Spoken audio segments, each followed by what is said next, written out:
नमस्कार दोस्तों। उत्तर प्रदेश लोक सेवा आयोग यूपीपीसीएस आरओ एआरओ के क्रैश कोर्स की सीरीज में आपका स्वागत है। आज हम भारत के इतिहास के कुछ अन्य महत्वपूर्ण प्रश्नों के बारे में चर्चा करेंगे। तो आइए शुरुआत करते हैं। पहला प्रश्न है, आधुनिक भारत के प्रथम समाज सुधारक। आधुनिक भारत के प्रथम समाज सुधारक, मतलब कहाँ पूछना है कि आधुनिक भारत का प्रथम समाज सुधारक किसको माना जाता है। तो वो माना जाता है राजा राम मोहन राय को। राजा राम मोहन राय को आधुनिक भारत का प्रथम समाज सुधारक माना जाता है। और इनको एक और चीज़ के नाम से जाना जाता है कि भारत में पुनर्जागरण का जनक भी कहा जाता है। राजा राम मोहन राय को भारत में पुनर्जागरण का जनक भी कहा जाता है। राजा राम मोहन राय को पुनर्जागरण का जनक भी कहा जाता है भारत में।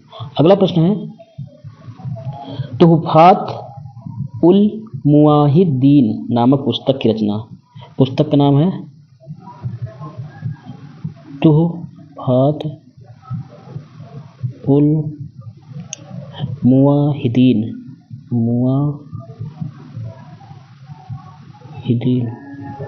मुवाहिदीन पुस्तक की रचना किसने की थी?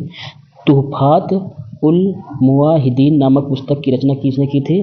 तो किया था राजा राम मोहन राय ने।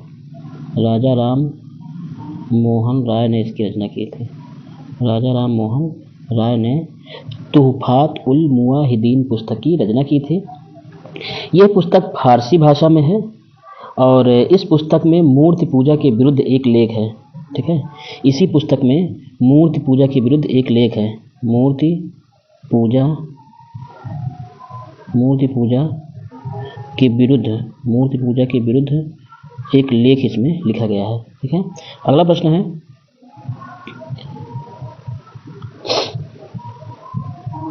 सत्यशोधक समाज की स्थापना किसने की थी?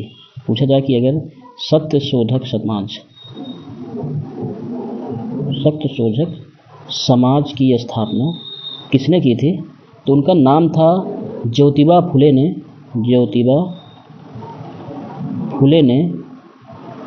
ज्योतिबा फुले ने सत्यशोधक समाज की स्थापना की और वो भी 1873 में की। 1873 में ज्योतिबा फुले ने सत्यशोधक समाज की स्थापना की और ज्योतिबा फुले ने एक महत्वपूर्ण पुस्तक भी लिखा था जिसका नाम था गुलामगिरी। ये पुस्तक अक्सर पूछी जाती है। गुलामगिरी एक पुस्तक थी जिसकी रचना ज्योतिबा फुले ने की थी। अगला प्रश्न है, किस समाज सुधारक ने विधवा पुनर्विवाह के प्रति प्रमुख योगदान दिया?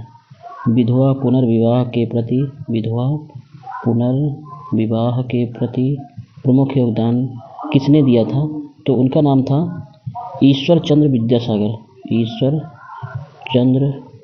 विद्यासागर ने विधवा पुनर्विवाह के प्रति प्रमुख योगदान दिया था। और ईश्वर चंद्र विद्यासागर जो थे वो कलकत्ता में संस्कृत कॉलेज में वो पढ़ाते थे और उन्होंने उन्हीं के प्रयासों के द्वारा 1856 में हिंदू विधवा पुनर्विवाह अधिनियम लागू किया गया। मतलब इन्हीं के प्रयासों द्वारा 1856 में हिंदू विधवा पुनर्विवाह अधिनियम लागू किया गया। ठीक है, अगला प्रश्न है, महाराष्ट्र का कौन सा समाज सुधारक लोक हितवादी के नाम से प्रसिद्ध था? किसको लोक हितवादी के नाम से जानते थे जो कि महाराष्ट्र के थे? महाराष्ट्र का कौन सा समाज सुधारक लोक हितवादी के नाम से प्रसिद्ध था? तो उनका नाम था गोपाल हरि देशमुख। गोपाल हरि देशमुख को लोक हितवादी के नाम से जाना जाता था। ठीक है, अगला प्रश्न है,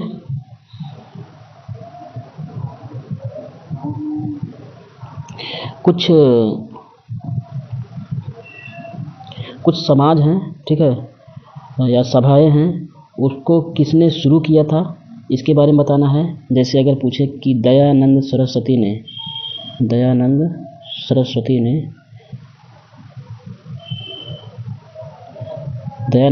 ने आर्य समाज की शुरुआत की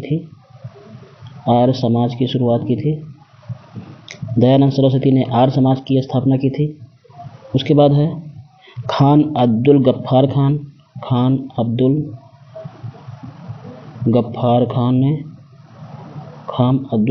खान ने क्या चीज़ शुरू किया था? खान अब्दुल गफ्फार खान ने खुदाई खिदमतगार जिसको लाल कुर्ती आंदोलन कहा जाता है, खिदमतगार की शुरुआत की थी। एक प्रकार का आंदोलन था, ठीक है। इसके बाद है राजा राम मोहन राय जो थे, राजा राम मोहन राय ने ब्रह्म समाज की स्थापना की। इनका प्रमुख योगदान है, ब्रह्म समाज की स्थापना की थी राजा राम मोहन राय ने। तो उसके बाद है देवेंद्र नाथ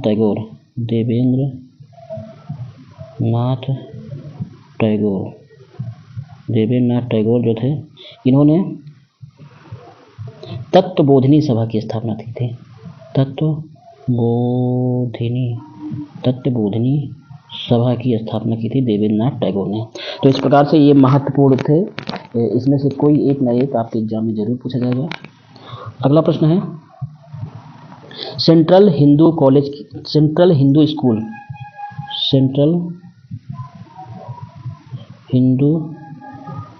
स्कूल की स्थापना किसने की थी? सेंट्रल हिंदू स्कूल की स्थापना किसने की थी? तो यह था एनी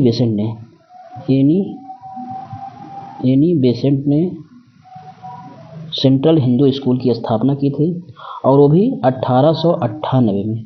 कब की थी? 1898 में एनी बेसेंट ने सेंट्रल हिंदू स्कूल की स्थापना की थी। और यही स्कूल 1916 में पंडित मदन मोहन मालवीय जी के प्रयासों से यही स्कूल जाके बनारस हिंदू विश्वविद्यालय बन गया। यही स्कूल बनारस हिंदू विश्वविद्यालय बन गया। यही स्कूल 1916 में बनारस हिंदू विश्वविद्यालय बन गया, और इसे सर्वप्रथम केंद्रीय विश्वविद्यालय भी घोषित किया गया था, ठीक है। इसी विश्वविद्यालय को सर्वप्रथम केंद्रीय विश्वविद्यालय भी घोषित किया गया था। अगला प्रश्न है कम्बुज स्थित अंगकोर वाट का मंदिर, जो विष्णु मंदिर है, किसने बनवाया था? कंबोडिया में जो अंगकोर वाट का मंदिर है, कंबोडिया में जो ओंकार वाट का मंदिर है, कंबोडिया में ओंकार वाट का विष्णु मंदिर है, उसको किसने बनवाया था? उसको बनवाया था सूर्यवर्मा द्वितीय ने। किसने बनवाया था? सूर्यवर्मा द्वितीय ने इसको बनवाया था, ठीक है। और इस मंदिर का निर्माण 12वीं सदी में हुआ था, और जो सूर्यवर्मा द्वितीय थे वो कौंडिन्य ब्राह्मण वंश के शासक थे। किस वंश के? कौंडिन्य ब्राह्मण वंश के शासक थे। और ये जो विष्णु मंदिर है ओंकार वाट का, ये विश्व का सबसे बड़ा मंदिर है। अगला प्रश्न है तराइन का युद्ध कब हुआ था और किसने जीता? तराइन का युद्ध कब हुआ था? तो तराइन का युद्ध 1191 में हुआ था। 1191 में तराइन का युद्ध हुआ था, और पृथ्वीराज चौहान और मोहम्मद गोरी के बीच में लड़ा गया था। पृथ्वीराज चौहान vs मोहम्मद गोरी के बीच में लड़ा गया था, जिसमें पृथ्वीराज चौहान को विजय प्राप्त हुई।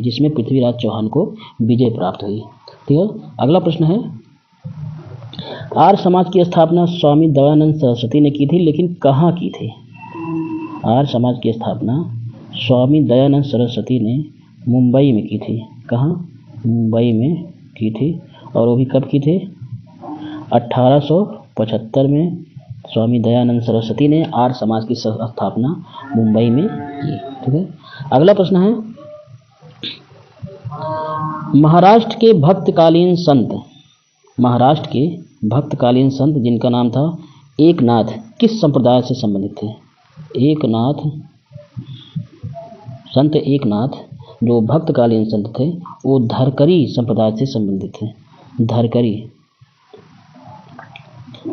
संप्रदाय से संबंधित थे। और जो इस संप्रदाय की स्थापना किसने